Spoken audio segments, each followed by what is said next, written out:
got so motherfucking design on right now. Bring it down, bring it down. Assalamualaikum warahmatullahi wabarakatuh. Kami dari kelompok G atau kelompok 7 Prodi S1 Keperawatan semester 3 kelas B. Sebelumnya perkenalkan terlebih dahulu anggota kelompok kami. Saya Dewi Rati Oktariatno Putri dengan NIM 22632164. Saya Diva Arya Bagas Pradana dengan NIM 22632155. Dan saya Fatma Melia Binur Lestari dengan NIM 22632148. Di sini kami akan memaparkan hasil diskusi kelompok kami terkait dengan Muhammadiyah dan pemberdayaan perempuan. Pemaparan materi kali ini terdiri atas 3 pokok bahasan, yaitu yang pertama, cara Kiai Haji Ahmad Dahlan memperdayakan perempuan, yang kedua, kesetaraan gender dalam Muhammadiyah, dan yang ketiga, peran perempuan Muhammadiyah dalam kehidupan berbangsa dan bernegara. Baik, langsung saja kita mulai pemaparan materinya. A. Cara Kiai Haji Ahmad Dahlan memperdayakan perempuan. Menurut Aprianto 2017, Kiai Haji Ahmad Dahlan sangat memperhatikan pemberdayaan perempuan, yaitu dengan menaruh perhatian penuh atas pendidikan bagi kaum perempuan. Beliau berusaha membina dan mendidik kaum perempuan yang pada saat itu pandangan masyarakat terhadap perempuan sangat kurang. Kiai Haji Ahmad Dahlan berkeyakinan bahwa dunia tidak akan maju dengan sempurna jika perempuan hanya tinggal di belakang. Oleh karena itu, Kiai Haji Ahmad Dahlan melakukan beberapa usaha atau cara dalam rangka mendidik dan membina perempuan, terutama yang berkaitan dengan aspek-aspek pendidikan perempuan. Metode atau cara yang digunakan oleh Kiai Haji Ahmad Dahlan yang berkaitan dengan memperdayakan perempuan diantaranya yang pertama, metode pendidikan keimanan. Kiai Haji Ahmad Dahlan menggunakan cara kedisiplinan untuk mendidik keimanan bagi kaum perempuan, yaitu dengan memperkenalkan dan mengajarkan syariat Islam kepada perempuan melalui pengajian-pengajian dan kursus yang beliau berikan kepada kaum perempuan. Yang kedua, metode pendidikan akhlak. Dalam mendidik akhlak kaum perempuan, Kiai Haji Ahmad Dahlan melakukannya dengan meningkatkan pengetahuan tentang ajaran agama dan ilmu pengetahuan melalui pengajian-pengajian yang beliau lakukan. Beliau juga melatih dan mengajak kaum perempuan untuk berpartisipasi melakukan kebaikan, dan Kiai Haji Ahmad Dahlan merupakan tauladan yang baik. Ketiga, metode pendidikan akal. Dalam upaya mendidik aspek akal untuk kaum perempuan, Kiai Haji Ahmad Dahlan melakukannya dengan memberikan nasihat-nasihat yang memotivasi perempuan untuk cerdas dan memiliki ilmu pengetahuan, baik ilmu agama maupun ilmu umum. Kiai Haji Ahmad Dahlan juga mendirikan sekolah khusus perempuan sebagai upaya mencerdaskan kaum perempuan. Dan yang keempat, metode pendidikan estetika. Kiai Haji Ahmad Dahlan juga memperhatikan pendidikan estetika bagi kaum perempuan. Dalam upaya untuk mendidik dalam aspek estetika, beliau membiasakan para perempuan untuk berhias sesuai dengan ajaran Islam. Beliau mengajarkan perempuan untuk membiasakan menutup aurat, memakai pakaian muslimah, dan menggunakan kerudung. Dan yang terakhir yaitu metode pendidikan sosial. Aspek pendidikan sosial bagi kaum perempuan juga tak lepas dari perhatian Kiai Haji Ahmad Dahlan. Dalam upaya mendidik aspek pendidikan sosial, beliau mengajak kaum perempuan untuk berpartisipasi aktif dalam hak sosial seperti memberi makan fakir miskin, menyantuni anak yatim, dan membantu pendidikan anak-anak. Ajaran Kiai Haji Ahmad Dahlan melalui Muhammadiyah memandang bahwa laki-laki dan perempuan adalah sebagai generasi penerus umat Islam. Karena itulah Kiai Ahmad Dahlan menyuruh agar perempuan juga harus belajar dan bersekolah selayaknya para kaum laki-laki. Komitmen Muhammadiyah dalam hak perlindungan hak perempuan salah satunya adalah dengan dibentuknya Ortom Aisyah dan Nasyiatul Aisyah. Selanjutnya, untuk kelima, konsep pemberdayaan perempuan dalam hal ini adalah pendidikan perempuan menurut Kiai Haji Ahmad Dahlan, diantaranya yang pertama, kesetaraan dalam menuntut ilmu. Kedua, ajaran Islam sebagai landasan pelaksanaan pendidikan. Ketiga, integrasi ilmu agama dan ilmu umum. Keempat, perpaduan antara ilmu dan amal. Dan yang terakhir adalah pendidikan yang bersifat dinamis.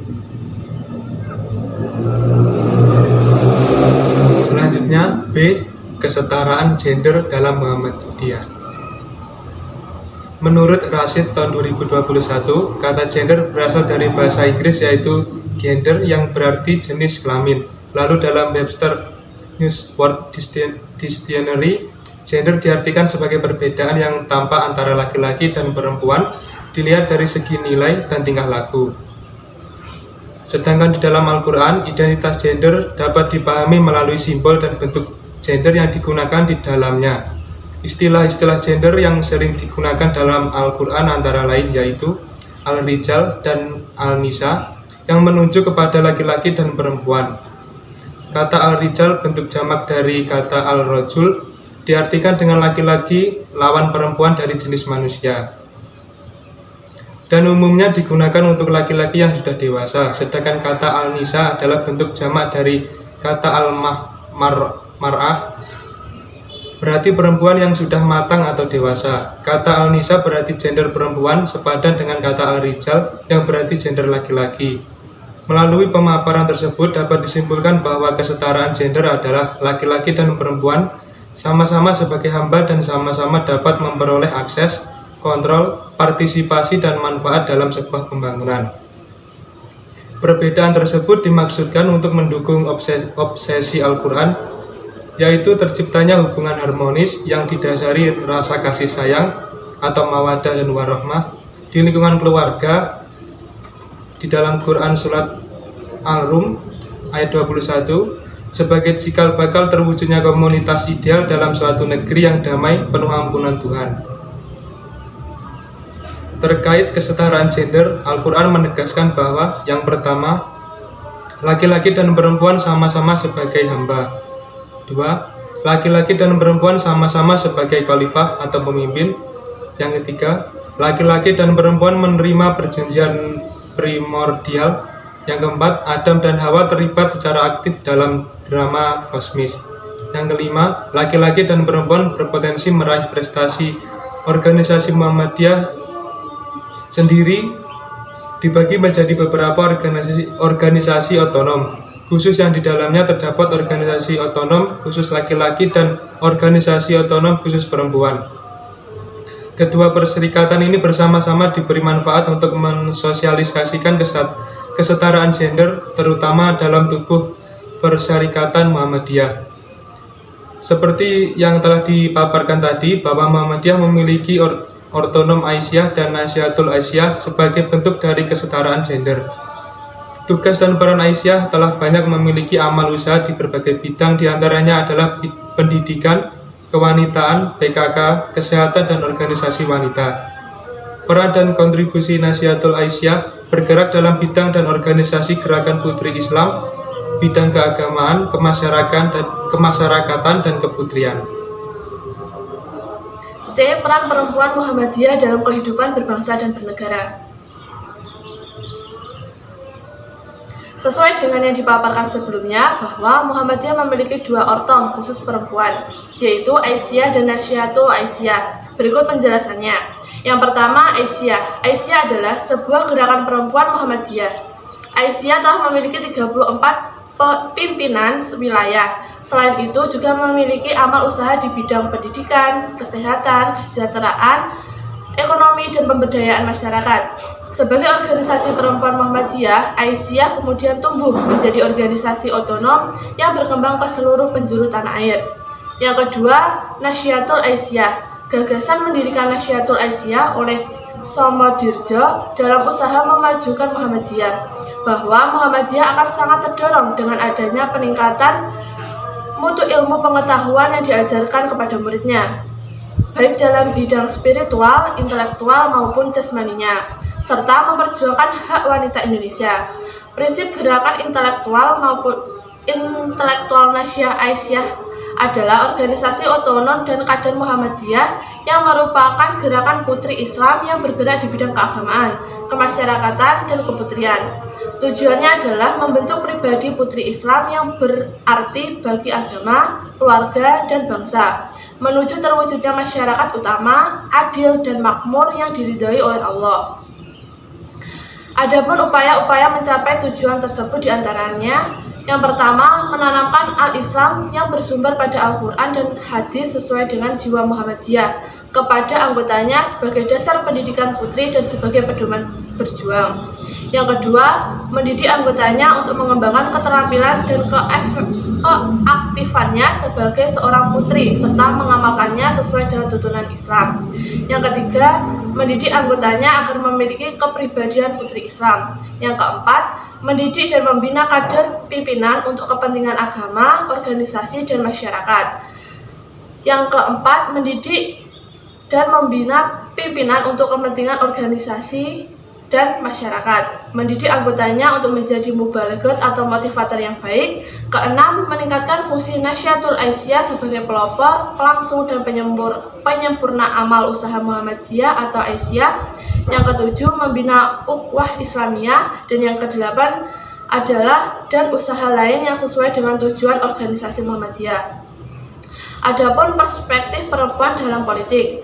Masuknya perempuan untuk berpartisipasi dalam bidang politik merupakan salah satu indeks kemajuan dan kualitas demokrasi sebagai bangsa. Dalam perspektif gender yang diusung oleh kalangan feminis, adapun yang menyatakan bahwa perempuan harus dilibatkan dalam kedudukan yang sejajar dengan laki-laki di seluruh bidang pembangunan, termasuk dalam bidang politik.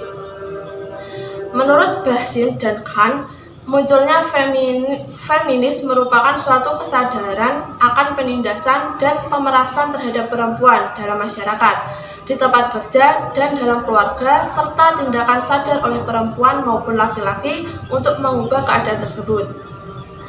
Selanjutnya, partisipasi politik perempuan. Pandangan Aisyah dan Nasyatul Aisyah tentang peran politik perempuan dapat dicermati berdasarkan keputusan yang telah dibuat oleh Muhammadiyah melalui lembaga yang berkenan dengan itu.